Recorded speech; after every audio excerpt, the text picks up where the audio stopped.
नमस्कार, नादी टीवी में आपका बहुत स्वागत है और मैं हूं आपके साथ अनुपमा खोपड़े। सत्ता के महासंग्राम में आज बात करने वाले हैं लोकसभा चुनाव की। जी हां, 19 अप्रैल को पहले फेज का लोकसभा चुनाव होना है, लेकिन सवाल यही कि आखिर कितने मतदाता अपने मताधिकार का प्रयोग करने वाले हैं। ऐसी कौन कौन सी लोकसभा सीटें हैं जिस पर चुनाव होगा पहले फेज में, और आखिर कौन कौन से वो राज्य है जहां पर चुनाव पहले फेज में होने वाला है। ये तमाम जानकारी जो आपके जहन में आ रही होगी, आज इसी की जानकारी हम आप तक पहुंचाएंगे सत्ता के महासंग्राम में, जिसकी शुरुआत करते हैं और सबसे पहले बात करेंगे कि आखिर कौन कौन से वो राज्य हैं और कितनी लोकसभा सीटों पर पहले फेज में चुनाव होना है। तो ग्राफिक्स के जरिए आज मैं आपको बताने वाली हूं पहले फेज में कौन कौन से वो राज्य हैं जहां पर कौन कौन सी सीटों पर चुनाव होना है। तो देखिए, सबसे पहले आपको ये बता देते हैं कि महाराष्ट्र में 5 सीटों पर चुनाव होगा पहले फेज में, मणिपुर में 2 सीटों पर, मेघालय में 2 सीटों पर लोकसभा चुनाव होना है। मिजोरम की बात कर ली जाए तो मिजोरम में 1 सीट पर, राजस्थान में 12 सीटों पर, सिक्किम में 1 सीट पर, तमिलनाडु में 39 सीटों पर, तो वहीं त्रिपुरा में 1 सीट पर लोकसभा चुनाव होने वाला है। उत्तर प्रदेश में 8, उत्तराखंड में 5, पश्चिम बंगाल में 3 और उसके साथ ही अंडमान निकोबार में 1 सीट पर लोकसभा चुनाव पहले फेज में होने वाला है। तो देखिए, ग्राफिक्स के जरिए लगातार हम आपको दिखा रहे हैं।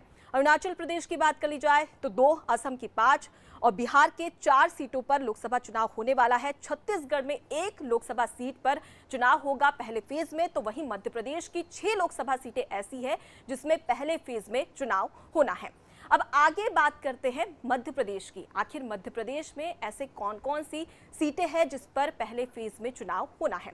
तो ग्राफिक्स के जरिए मैं आपको बताऊंगी। आप यहां पर देख सकते हैं मंडला, बालाघाट, छिंदवाड़ा और उसके साथ ही साथ सीधी, शहडोल और जबलपुर। देखिए, ये 6 सीटें जिस पर पहले फेज में मध्य प्रदेश में चुनाव होना है।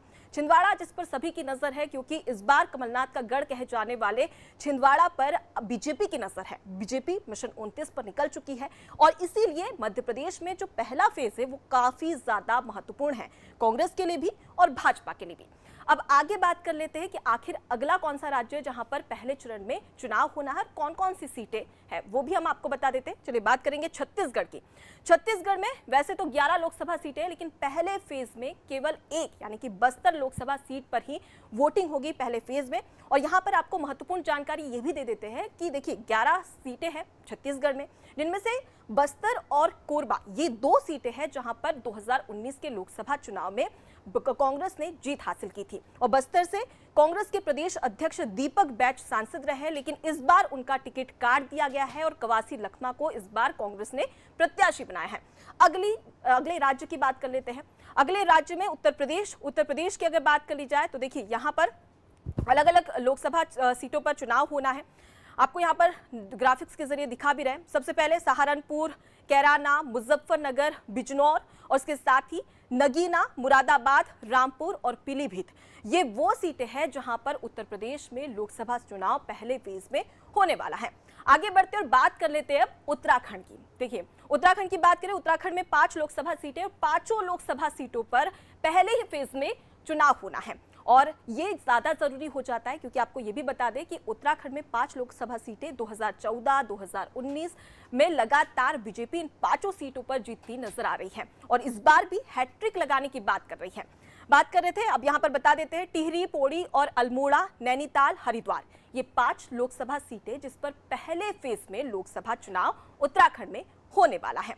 चलिए आगे बढ़ते हैं और बात करते हैं ग्राफिक्स के जरिए कि आखिर लोकसभा चुनाव 2024 जो देश में होने वाला है उसमें पुरुष और महिला मतदाताओं की संख्या कितनी है, तो वो भी हम आपको ग्राफिक्स के जरिए बता रहे हैं। देखिए, यहाँ पर सबसे पहले अगर बात कर ली जाए कुल मतदाताओं की संख्या की, तो 96 करोड़, करीब 96 करोड़ 88 लाख 21,926 ये देश के कुल मतदाता है जो अपने मताधिकार का प्रयोग करने वाले हैं।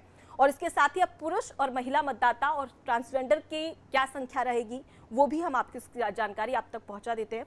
देखिए, पुरुष मतदाता की बात करें तो 49 करोड़ 72 लाख 31 हजार से ज्यादा पुरुष मतदाता है जो अपने मताधिकार का प्रयोग करने वाले हैं। अब नारी शक्ति की बात कर लेते हैं। नारी शक्ति में महिला मतदाताओं की बात कर ली जाए तो देखिए, महिला मतदाता है 47 करोड़ 15 लाख 41 हजार 888 ये महिला मतदाता जो 2024 के लोकसभा चुनाव में अपने मताधिकार का प्रयोग करने वाली है। ट्रांसजेंडर की बात कर ली जाए तो देखिए 48,044 ट्रांसजेंडर हैं जो अपने मताधिकार का प्रयोग करने वाले हैं। तो ये थे कुल देश के मतदाता जो 2024 के लोकसभा चुनाव में अपने मताधिकार का प्रयोग कर रहे हैं। अब आगे बढ़ते हैं और बात कर लेते हैं ग्राफिक्स के जरिए कि 2024 लोकसभा चुनाव में मध्य प्रदेश में कितने मतदाता हैं। इसमें कुल मतदाताओं की संख्या 5,63,40,064 मतदाता है जो अपने मताधिकार का प्रयोग मध्य प्रदेश में करने वाले हैं। पुरुष मतदाता और महिला मतदाताओं की संख्या भी आपको बता देते हैं, जिसमें पुरुष मतदाता 2,89,51,705, महिला मतदाता 2,73,87,000 से ज्यादा महिला मतदाता है जो अपने मताधिकार का प्रयोग करने वाली है। तो देखिए, ये तमाम मतदाता है जो अपने मताधिकार का प्रयोग कर रही हैं। अब बात कर लेते हैं छत्तीसगढ़ की। आखिर छत्तीसगढ़ में कितने मतदाता हैं जो अपने मताधिकार का प्रयोग करने वाले हैं। तो देखिए, छत्तीसगढ़ में कुल मतदाता 2,05,13,252 मतदाता है जो अपने मताधिकार का प्रयोग करने वाले हैं और उसके साथ ही ऐसे तमाम मुद्दे हैं जिसको जहन में रखकर अपने मताधिकार का प्रयोग करेंगे। अब आपको ये भी बता देते हैं कि आखिर छत्तीसगढ़ में कितने पुरुष और महिला मतदाता हैं। तो यहाँ पर बात कर ले महिला मतदाताओं की, तो 1,03,00,000 से ज्यादा महिला मतदाता है। पुरुष मतदाता ट्रांसजेंडर मतदाताओं की बात कर ले तो उसकी संख्या भी हम आपको बता देते हैं, जहां पुरुष मतदाता 1,01,80,000 से ज्यादा मतदाता है। यहाँ पर आपको ये भी जानकारी दे देते हैं कि छत्तीसगढ़ वो राज्य है जहां पर नारी शक्ति की संख्या ज्यादा है, यानी कि महिला वोटर्स यहां पर निर्णायक भूमिका में नजर आने वाली है। और यही वजह है कि बीजेपी हो या कांग्रेस या तमाम पार्टियां, सभी की नजर महिला मतदाता पर है। चलिए आगे बढ़ते हैं और बात कर लेते हैं अगले राज्य की। अगला राज्य कौन सा है जिसमें कितने मतदाता है जो अपने मताधिकार का प्रयोग करेंगे, वो भी हम आपको बता देते हैं। तो यहाँ पर बात कर ले उत्तर प्रदेश की। देखिए, उत्तर प्रदेश सबसे बड़ा राज्य है देश का। ये कहा जाता है कि दिल्ली तक का रास्ता उत्तर प्रदेश से होकर ही गुजरता है। अब यहाँ पर कितने मतदाता है उसकी जानकारी भी हम आप तक पहुंचा देते हैं। सबसे पहले कुल मतदाताओं की बात करें तो 15.29 करोड़ मतदाता हैं जो अपने मताधिकार का प्रयोग करने वाले हैं। अब पुरुष, महिला और ट्रांसजेंडर मतदाताओं की बात कर लेते हैं। पुरुष मतदाता 8.14 करोड़ है, महिला मतदाता 7.15 करोड़ है जो अपने मताधिकार का प्रयोग करने वाले हैं। ट्रांसजेंडर की बात कर ली जाए तो देखिए 7,705 ट्रांसजेंडर मतदाता है जो अपने मताधिकार का प्रयोग करने वाले हैं। आगे बढ़ते हैं और अब बात कर लेते हैं उत्तराखंड की। उत्तराखंड में कितने मतदाता है उसकी जानकारी आप तक पहुंचा देते हैं। कुल मतदाताओं की संख्या 83,21,207। ये वो मतदाता है जो अपने मताधिकार का प्रयोग करने वाले हैं। पुरुष मतदाताओं की बात कर ले, ट्रांसजेंडर मतदाताओं की बात करें तो वो भी हम आपको बता देते हैं। देखिए, पुरुष मतदाताओं में 43,08,904 पुरुष मतदाता जो अपने मताधिकार का प्रयोग करेंगे। नारी शक्ति की बात कर ले तो 40,12,006 मतदाता जो नारी महिला वोटर हैं वो अपने मताधिकार का प्रयोग करने वाले हैं। यहाँ पर बेहद खास बात आपको बता देते हैं कि यहाँ पर पुरुष मतदाता ज्यादा है जो अपने मताधिकार का प्रयोग करने वाले हैं। ट्रांसजेंडर मतदाताओं की बात करें तो ट्रांसजेंडर मतदाताओं में 297 ट्रांसजेंडर मतदाता हैं जो अपने मताधिकार का प्रयोग करने वाले हैं। चलिए आगे बढ़ते हुए और अब बात कर लेते हैं लोकसभा चुनाव के मद्देनजर कि मध्य प्रदेश में पहले चरण में चुनाव होना है, तो आखिर किस सीट पर कितने मतदाता अपने मताधिकार का प्रयोग करने वाले हैं। सबसे पहले बात करेंगे मंडला की। मंडला में 20,97,51 मतदाता है जो अपने मताधिकार का प्रयोग करने वाले हैं। अगली सीट पर रुक कर लेते हैं, मध्य प्रदेश की अगली सीट जहां पर कितने मतदाता अपने मताधिकार का प्रयोग करने वाले हैं। देखिए, सीधी की बात कर ली, सीधी में 20,21,392 मतदाता है जो अपने मताधिकार का प्रयोग करने वाले हैं। अगली लोकसभा सीट का रुख कर लेते हैं, 6 लोकसभा सीट जिसमें पहले फेज में चुनाव होना है। अगली सीट है जबलपुर। देखिए, संस्कार धानी जबलपुर को कहा जाता है और संस्कार धानी में मतदाताओं की संख्या पहले फेज में आपको वो भी दिखा देते हैं। यहाँ पर 18,83,411 मतदाता है जो अपने मताधिकार का पहले फेज में अपना अधिकार पाने के लिए मतदान करेंगे। अगली लोकसभा सीट की ओर रुख कर लेते हैं। अगली लोकसभा सीट आपको बता देते हैं वो है बालाघाट। देखिए, बालाघाट में 18,71,270 मतदाता है जो अपने मताधिकार का प्रयोग करने वाले हैं। तो ये तमाम सीटें हैं जिसमें मतदाता अपने मताधिकार का प्रयोग करने वाले हैं। आगे बढ़ते हैं और बात कर लेते हैं अगली लोकसभा सीट की। वहां पर भी जान लेते हैं कि वहां पर कितने मतदाता हैं। शहडोल की यहाँ पर ग्राफिक्स के जरिए बता रहे हैं कि शहडोल में 17,72,929 मतदाता हैं जो अपने मताधिकार का प्रयोग करने वाले हैं और उसके साथ ही साथ अपना हक भी मांगेंगे कि अगर हम मतदान कर रहे हैं तो हमें विकास चाहिए। अगली सीट की ओर रुख कर लेते हैं। देखिए, अगली जो सीट है वो काफी ज्यादा हाई प्रोफाइल सीट है और मध्य प्रदेश में जो तमाम दावे किए जा रहे हैं वो इसी सीट पर आधारित है। बात कर रहे हैं कमलनाथ के गढ़ छिंदवाड़ा की।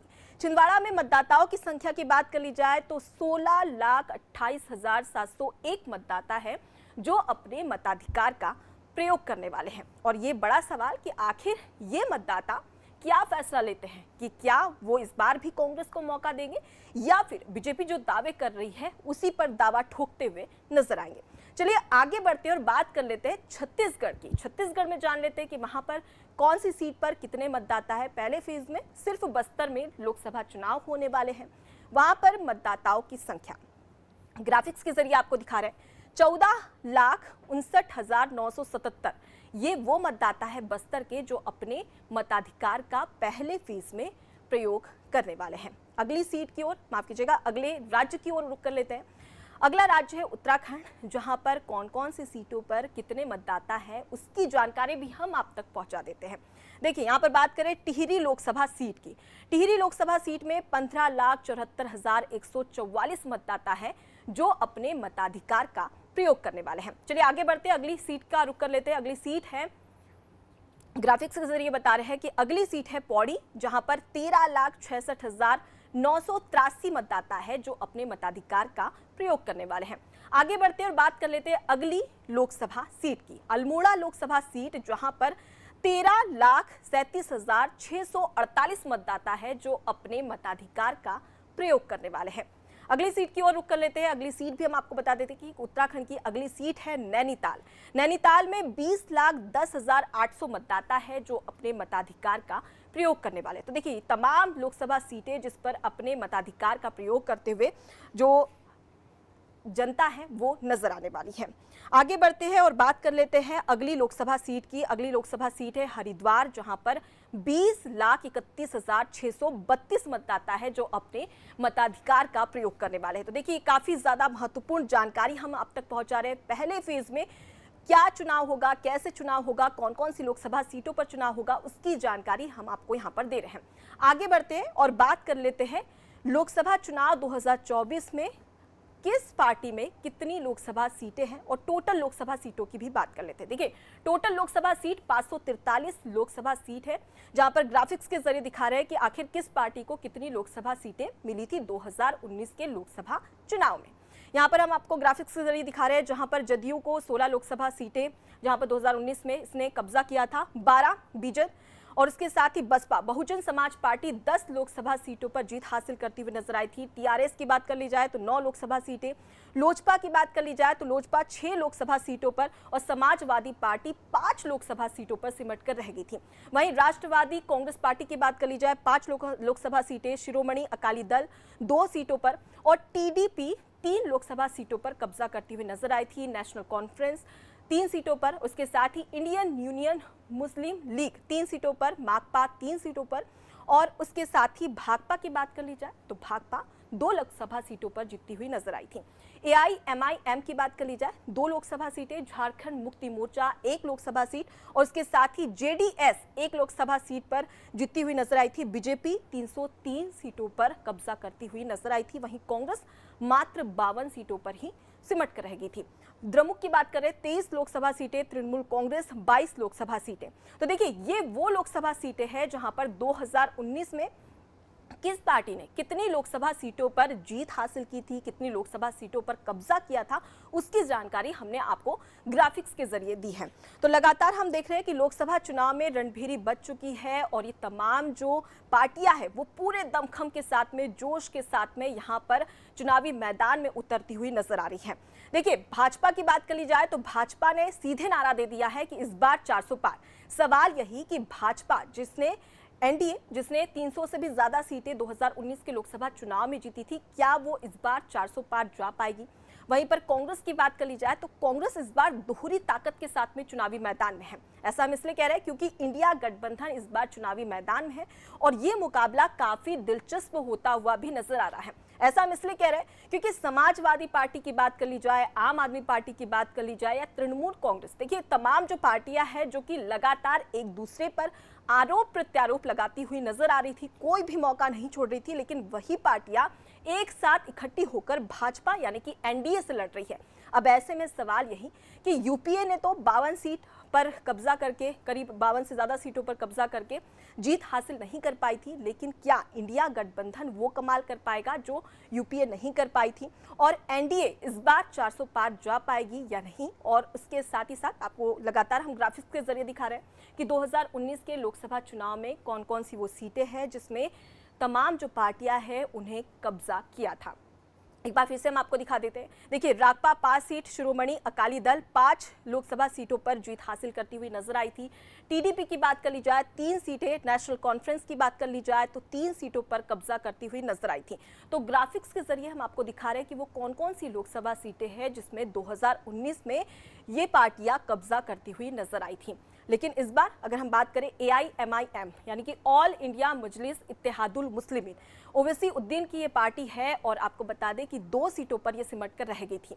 तो सत्ता के महासंग्राम में जो जानकारियां 2024 के लोकसभा चुनाव में आपके लिए जानना जरूरी थी उसकी जानकारी हमने दी है। और 2019 में 243 सीटें हैं और उसके साथ ही एनडीए की सरकार ने 353 सीटों पर जीत हासिल की थी।